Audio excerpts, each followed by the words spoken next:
I had always trusted Sam. Maybe too much. For years, we had worked side by side in the operating room, saving lives, sharing victories, and I had believed, sharing a bond that went beyond the hospital walls. He was brilliant, charming, and admittedly the kind of man who could make anyone feel special. That afternoon, the hospital corridors were quieter than usual.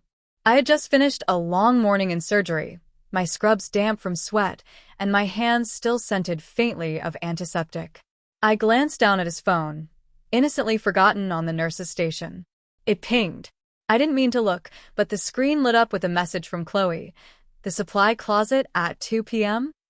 I froze. My heart thumped in my chest. Chloe, the cheerful, ambitious nurse who always smiled too brightly? And, supply closet? My stomach twisted. I waited, my pulse hammering in my ears. I didn't want to believe it. Could I have misread the situation? My hands felt cold, clammy, and I suddenly hated myself for the curiosity I couldn't resist. By 1:45 p.m., I was following them. I kept to the shadows, my footsteps silent against the hospital tiles. The supply closet was at the end of a quiet hallway, tucked away where only the staff knew. I slowed, pressed my back to the wall, and peered around the corner. There they were, Sam and Chloe, leaning too close, whispering, laughing softly, too intimate, too familiar. I couldn't make out the exact words, but their body language was enough. My chest tightened, my vision blurred, and I felt a wave of nausea. I turned away, needing air. My hands gripped the wall as if it would keep me from falling apart. Years of trust, loyalty, and partnership were crumbling before me in a moment. A voice startled me. Maya? I whirled to see Dr. Reid standing nearby, his brow furrowed, his expression unreadable. The stoic chief of surgery, mentor, and one of the few people I truly respected in the hospital. My voice broke. I hadn't meant for him to see me here, to see the betrayal, but somehow he understood. Sam, Chloe, He didn't interrupt. Instead, he placed a hand on my shoulder, firm and grounding. Take a breath, he said quietly. You're allowed to feel. You're allowed to be angry. I nodded, swallowing back tears. I can't believe he'd do this. I covered for him, helped him through surgeries, defended him when mistakes happened, and this. My voice cracked. This is what he does behind my back. Reid didn't respond immediately. He just let me vent, and that small, silent support steadied me more than I expected. When I returned to my own duties, my mind was a storm. Every procedure, every late night, every argument I had brushed aside now made sense. Sam had been taking my trust for granted, and Chloe had been waiting for an opportunity like this. By the time the day ended, I made a decision. I wouldn't confront him yet. Not with emotion. But I would watch. I would document.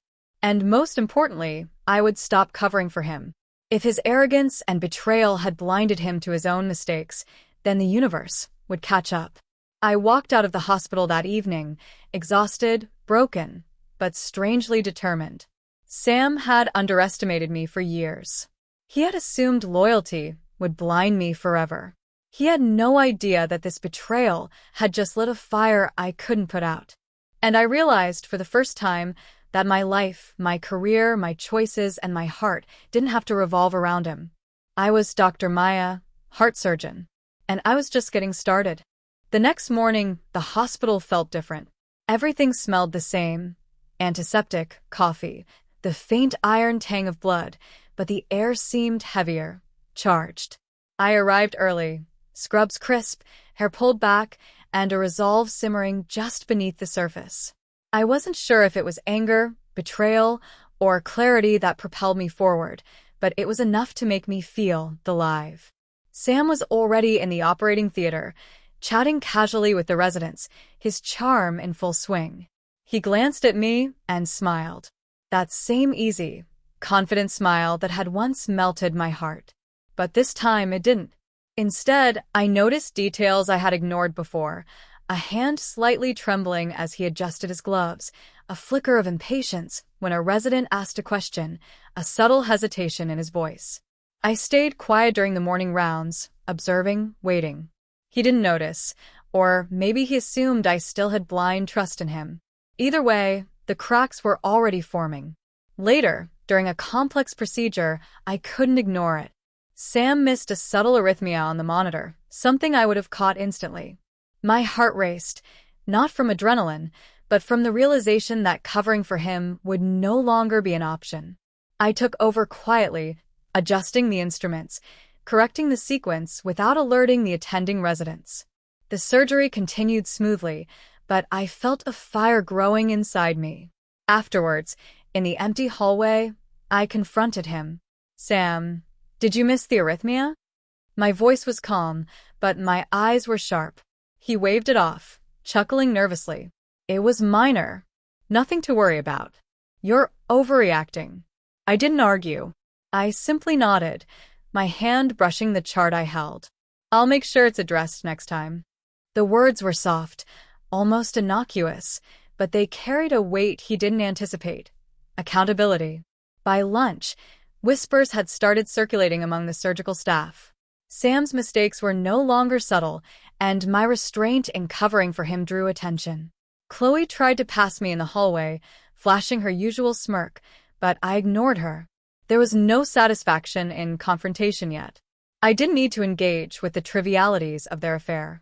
My focus was the bigger picture. Even Dr. Reid noticed the shift. He pulled me aside in the break room, hands clasped, his gaze piercing. "Maya, I can see it in you," he said quietly. "You've stopped covering for him. You're finally trusting your instincts." "Good." I managed a small smile. "I can't keep doing it," I admitted. "I've defended him, smoothed over mistakes, and he thinks it's all normal. I can't anymore." Reid nodded knowingly. "You're a great surgeon, Maya. Don't let anyone make you doubt that, not even someone you trusted." The words settled into me like armor. For the first time, I realized that my value wasn't dependent on Sam's success, his charm, or his manipulation. My talent, my skill, my heart, both literally and figuratively, were my own. By the end of the day, I had made a quiet vow. I would no longer cover for him. I would let the hospital, the board, and the medical community see him for who he really was. And at the same time, I would focus on my own growth, my own achievements, and my own recognition. That evening, as I scrubbed out and walked through the quiet hospital corridors, I felt a strange mixture of relief and determination. Betrayal had broken something inside me, but it had also ignited a spark I couldn't ignore. Sam thought he could manipulate, charm, and deceive me forever. But I was Maya. I was brilliant, focused, and unstoppable. And I was ready to prove it. Weeks passed, and the rhythm of the hospital no longer felt ordinary. Every case, every surgery, every patient I touched reminded me of why I had chosen this path. Not for approval, not for someone else's ego, but for the lives I could save and the impact I could make. Sam, meanwhile, was unraveling. I watched quietly, letting his arrogance lead him into mistakes that could no longer be hidden. It started with small oversights, forgetting a crucial prep step, misreading charts, missing subtle indicators during operations. Each time I intervened, not with anger but with precise corrections, keeping the patient safe. But the murmurs were growing louder. Nurses and residents whispered in corridors, eyes flicking toward him, questions rising in tone and frequency. During one surgery, a complicated heart valve replacement, Sam's hands shook slightly as he adjusted the clamps. I stepped in seamlessly, guiding the procedure, my voice calm and steady. "Sam, the clamp needs repositioning. Watch the pressure readings closely." He forced a smile. "Thanks, Maya. Got it." But it was too late. The residents had seen. The scrub nurse had seen. Even Dr. Reid, observing silently from the back, had seen. Later, in the break room, Chloe tried to corner me with a smirk that had grown desperate. "You're going to ruin him," she hissed. I laughed softly, but without humor. "I'm not ruining him. He's doing that himself." She froze, unsure if she should push further. I didn't give her the satisfaction. "And as for you, Maybe focus on your patients rather than the affairs you shouldn't be having. I added, my words sharp, measured. By the time the hospital's awards committee announced the nominees for Surgeon of the Year, my name was on the list, and it wasn't just a formality. It was a recognition of every late night, every meticulous procedure, every life saved. My peers, once silent observers, now spoke my name with respect, admiration, even awe. When Dr. Reid called me into his office later that day, I felt a mixture of pride and nerves. Maya, he said, his tone unusually warm, you've earned this. Not because you're popular, not because of charm, but because you're brilliant, precise, and you never compromise your standards. This award, it's yours. I nodded, trying to keep my composure. Thank you, sir. That means a lot. He gave me a small, approving smile. It should. You've stopped letting others' mistakes define you, and now, the world is noticing. And trust me, they'll notice him too, Sam. The first signs came subtly. Rumors began to circulate about Sam's increasing negligence, his errors now too obvious to ignore. The board reviewed complaints, patient safety reports, and procedural mistakes. I stayed quiet, careful not to gloat, but I didn't need to. The hospital was watching. The system was working. By the end of the month, it was clear. Sam was on the precipice of professional ruin. And I, for the first time in years, felt the thrill not of revenge, but of justice. He had counted on loyalty, blind trust, and silence to protect him. Instead, his own arrogance had done the work for me. When the ceremony arrived, I stepped onto the stage to accept Surgeon of the Year, my heart pounding. Cameras flashed, colleagues applauded, and for a brief moment, I allowed myself to savor the validation. Not for me, not for revenge, but for the years I had worked in the shadows while others took the credit. From the corner of the auditorium, I caught Dr. Reid's gaze. The faintest smile played on his lips, his approval quiet but unmistakable. And I realized something. While Sam had been busy deceiving and charming, I had been building something far stronger. This was only the beginning. The morning the board called Sam into the review meeting, I felt a strange mix of anticipation and calm.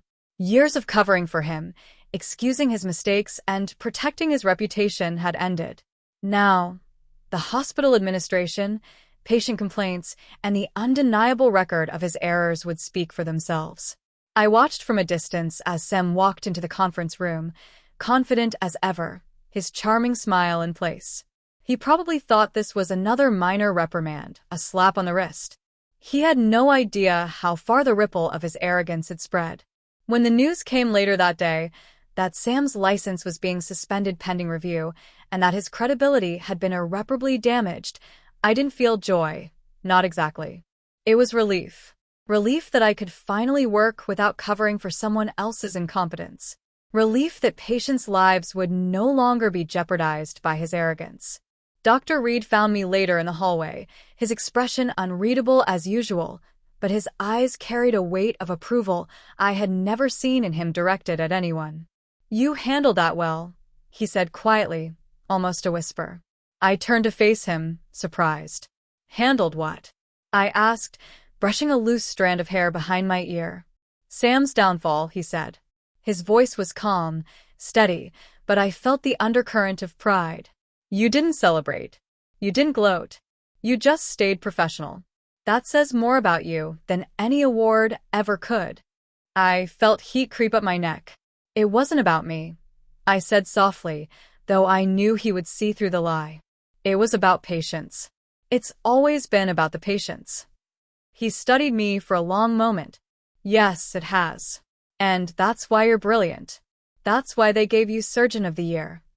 His words were like a gentle weight settling over me, reassuring, grounding. I realized then how much I had admired him for years. His calm under pressure, his unwavering commitment to excellence, and the subtle ways he had supported me, even when I didn't notice. As the days passed, my life at the hospital began to shift. I was no longer Sam's shadow. I made decisions freely, ran surgeries with confidence, and my colleagues noticed the change. The award was a tangible acknowledgement of years of dedication, but more importantly, it was proof of something intangible, that I could succeed without sacrificing my integrity. And yet, amidst the professional triumph, there was a quiet tension I couldn't ignore. Dr. Reid began lingering a little longer after rounds, offering insights, subtle advice, and sometimes just a shared cup of coffee in the staff lounge. Small smiles, fleeting touches on the shoulder, and the occasional meeting that seemed to stretch into hours, all of it made my chest tighten in a way that had nothing to do with work. One evening, after a long surgery, he walked me to the hospital doors. "You did amazing today," he said, his voice softer than usual. I met his gaze, feeling the steady warmth of his presence.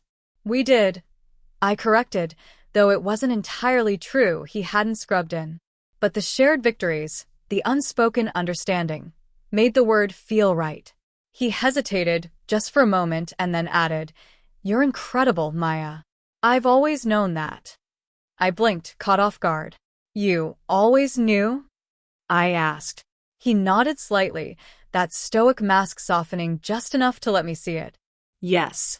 Even when you doubted yourself."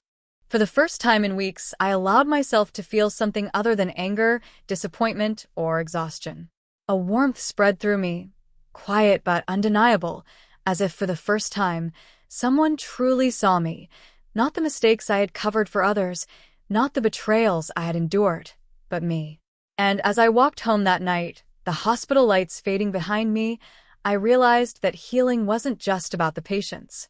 It was about reclaiming myself, my career, my integrity, and maybe, just maybe, my heart. The hospital seemed almost electric now, buzzing with recognition and whispers of admiration whenever I entered the OR. I had stopped being just Sam's partner, just the quiet heart surgeon behind the charming ex. I was finally seen, and the world, or at least the hospital, was taking notice. Awards, interviews, invitations to speak at conferences, it all came faster than I expected. The title of Surgeon of the Year was prestigious, but it was more than just a plaque on the wall. It was validation. Proof that the years of long nights, meticulous surgeries, and quiet dedication had built something undeniable: my talent. Sam's absence, or rather, his growing irrelevance, made it all the sweeter. I no longer felt the weight of covering for his mistakes, smoothing over his arrogance, or defending him when others questioned his judgment. He had built his own downfall. Yet amidst this whirlwind of professional triumph, one steady presence grounded me: Dr. Reid. The chief of surgery, my mentor, and the one person who had always recognized my skill even when Sam couldn't. He began finding more reasons to be near me, reviewing surgical plans together, discussing patient cases long after the OR emptied, sharing quiet moments in the staff lounge over coffee. One evening, after a grueling 12-hour shift, he walked me to the hospital doors. The city lights reflected in his eyes, bright against the dark night. "You've been incredible today," he said, voice calm but carrying a weight I hadn't heard before. I shrugged, exhausted. "Just doing my job," I said, trying to sound modest, though I knew he could see through it. "No," he said, stopping me with a gentle hand on my arm. "It's never just your job, Maya. You make it look effortless, but I see the work behind it." "I see you." My chest tightened. "You always see me?" I asked, barely daring to whisper. His lips twitched in the faintest smile. "Yes," he said. "Even when you didn't see yourself clearly, I did." We stood there for a moment, the hum of the city below and the quiet of the hospital behind us. Something in his gaze made me feel exposed and understood all at once, a feeling I hadn't realized I'd been craving. The next week, the hospital held a ceremony honoring the department's achievements. As I stepped onto the stage to accept yet another recognition, I caught Reid watching from the crowd.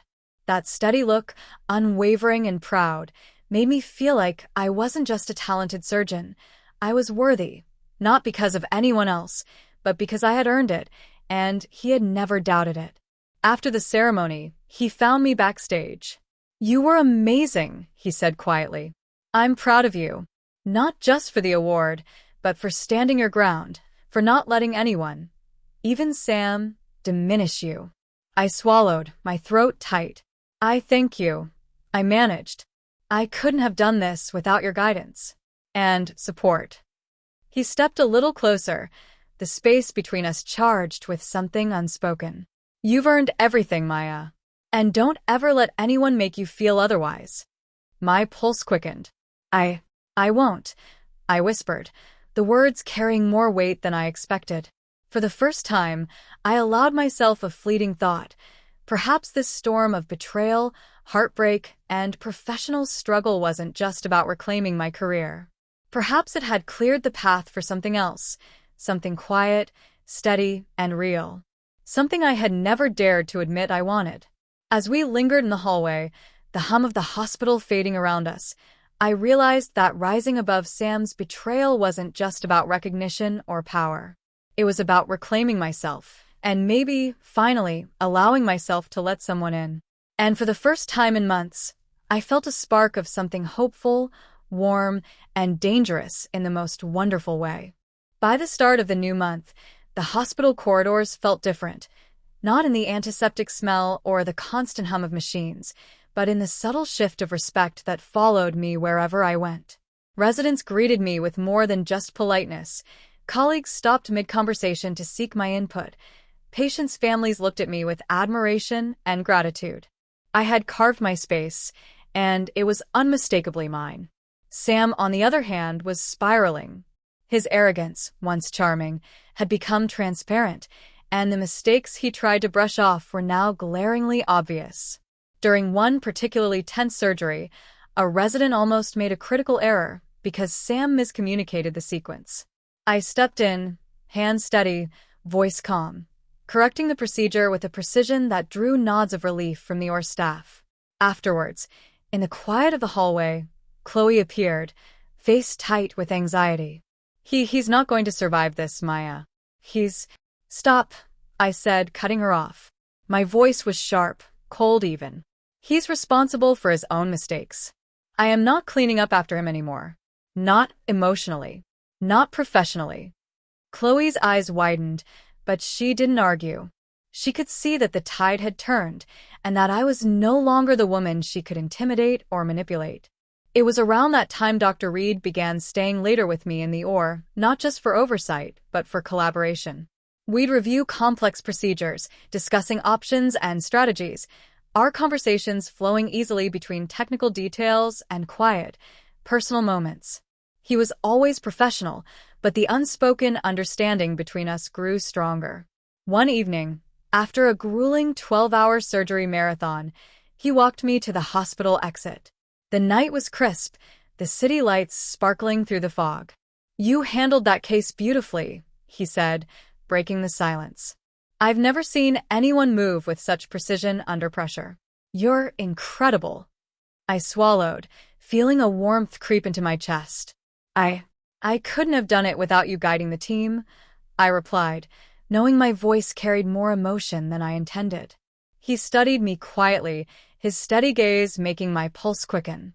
You don't give yourself enough credit, he said softly. I've always known how talented you are, Maya. I wanted you to see it too. The subtle tension between us hung in the air. Not romantic in a dramatic, reckless way yet, but a quiet spark, like electricity in a still room. Every glance, every touch, every fleeting smile seemed to carry meaning, and I found myself thinking about him even after I left the hospital, replaying our small interactions over and over. Meanwhile, Sam's professional life unraveled completely. Reports of surgical errors, patient complaints, and missteps reached the hospital board, and his license was suspended indefinitely pending a full investigation. I didn't rejoice, not openly, but a quiet satisfaction settled over me, a sense of justice finally served. That night, as I scrubbed out and walked the silent corridors, I reflected on how far I'd come. Betrayal had been the spark that ignited change, but it wasn't vengeance that fueled me. It was clarity, purpose, and the undeniable truth that I deserved respect, recognition, and control over my own life. And as I caught sight of Dr. Reid lingering near the OR doors, his silhouette framed by the hospital lights, I realized something else. Maybe, finally, there was room in my heart for more than just professional triumph. Maybe there was room for him. Our eyes met, just briefly, but the weight of it, unspoken, yet full of possibility, left me breathless. And for the first time in months, I felt a thrilling mix of anticipation, hope, and something dangerously close to desire. The battle had been won. My career was secure. Sam's shadow was gone. And for the first time, I allowed myself to wonder what could happen next, in life, in love, and in the heart I had finally reclaimed. The weeks that followed felt like a whirlwind, yet also the most grounded period of my life. The hospital, once a place where Sam's shadow loomed large, was now mine to navigate with confidence and authority. Residents came to me for advice, nurses followed my lead without hesitation, and even the attending surgeons deferred to my judgment. For the first time in years, I felt truly in control, not just of the OR, but of my life. And Dr. Reid was always there. Quietly, steadily, not forcing his presence, but offering it when I needed it most. Some nights, we'd review post-op scans together. Other times, we'd simply walk the halls, talking about procedures, patients, and occasionally, the small absurdities of hospital life. Each interaction left a warmth in my chest, a small pulse of something I had long tried to ignore. One evening, after an especially long day of back-to-back surgeries, he found me in the staff lounge, poring over patient charts. I looked up to see him leaning against the doorway, his expression unreadable. "You've been at it for 12 hours straight," he said quietly. "You need to take a break." I shook my head, brushing a stray lock of hair behind my ear. "I'm fine. Just finishing some notes." He stepped closer, his voice gentle but insistent. "No. "Maya, you're pushing yourself too hard. Let me take you for coffee, even if it's just for 15 minutes. I hesitated, then nodded. "All right," I said softly, a small smile tugging at my lips. We walked to the hospital cafe, the quiet hum of machines and distant chatter fading behind us. For the first time, it felt like we were outside the OR, just two people, not surgeon and chief, not mentor and protege, but something closer, something more fragile and tentative. "You know," he said, stirring his coffee slowly, "I've always admired how you handle pressure. Not just in surgery, but in life. You've been dealt a lot, and you've handled it with grace, intelligence, and strength." I felt my chest tighten, emotions I had long suppressed surfacing in a flood. It wasn't easy, I admitted. Watching someone I trusted betray me, covering for mistakes I shouldn't have, it was exhausting. But it made me see what I'm capable of. And I've learned I can't rely on anyone else to define me. He reached out, his hand brushing mine across the table. The contact was electric, simple, yet charged with meaning. "You don't have to. I've always known what you're capable of, Maya. And I've always been impressed. Proud, even." I swallowed, feeling warmth spread through me. "Proud," I echoed, heart racing. "Yes," he said, his voice low, steady, and entirely sincere. "I've always believed in you. And now, I hope you can believe in yourself the same way." For a long moment, we just sat there, hands lightly touching, words unnecessary. The unspoken understanding, the tension, the admiration, the growing affection was palpable. I realized that this bond we'd nurtured quietly over years of surgeries, late nights, and shared victories might be something more. Something I had long tried to suppress, yet now I couldn't ignore. As the cafe emptied and the night grew quieter, I felt a sense of peace I hadn't known for months. My career was thriving, my enemies had fallen away, and someone I respected, trusted, and admired was quietly walking beside me. And in that small, fleeting touch of our hands, I felt the beginnings of something I had never allowed myself to feel. Hope.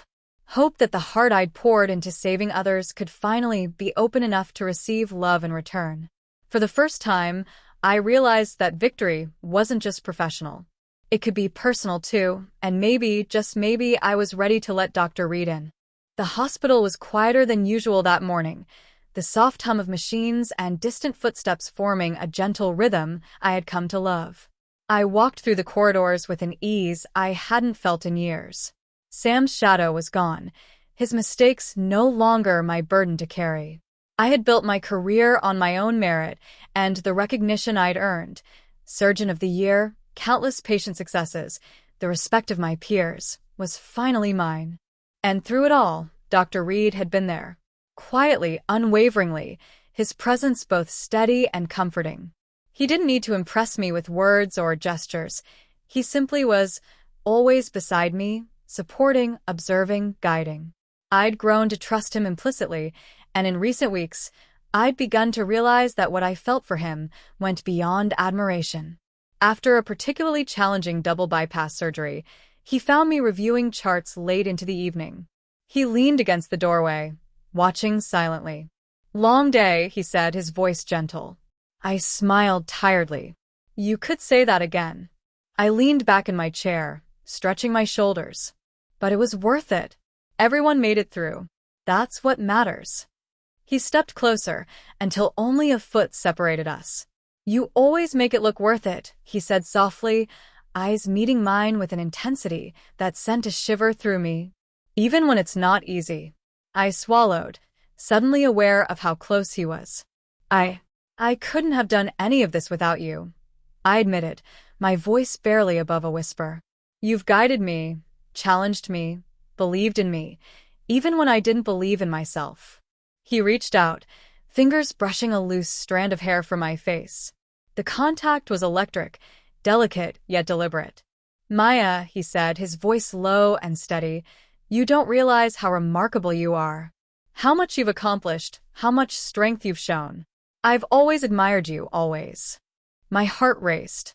I had felt it growing between us for weeks, but hearing him say it, here, in the quiet of the hospital, made it real. The walls I had built around my heart, after betrayal, heartbreak, and years of putting my career first, trembled. I've admired you too," I admitted. My voice shook slightly, but the words were true. More than I should probably say. He stepped closer, and for the first time, I didn't step back. His hand found mine, and the warmth of his touch grounded me, gave me courage. "You don't have to hide it," he said softly. "Not from me. Not anymore." We stood there, hands intertwined, the world outside the hospital fading into insignificance. The tension, the unspoken longing, the mutual respect and admiration, all culminated in a quiet, perfect moment. And then slowly he leaned in. Our lips met in a soft, lingering kiss, not rushed, not urgent, but deliberate. A kiss that spoke of trust, of shared victories, of heartbreak healed and hearts opened. I felt the warmth of him, the safety of someone who had always seen me, truly seen me, and the realization that I could let someone in without fear. Pulling back just slightly, I rested my forehead against his. "We will be okay," I whispered. "Yes," he murmured, voice husky. "Together." And for the first time in years, I believed it. My career had reached its peak, my enemies had fallen away, and my heart had found someone I could trust, admire, and love. I was Maya, strong, brilliant, and finally free. The hospital lights shone softly behind us, but in that moment, all I saw was him. And for the first time, I felt complete.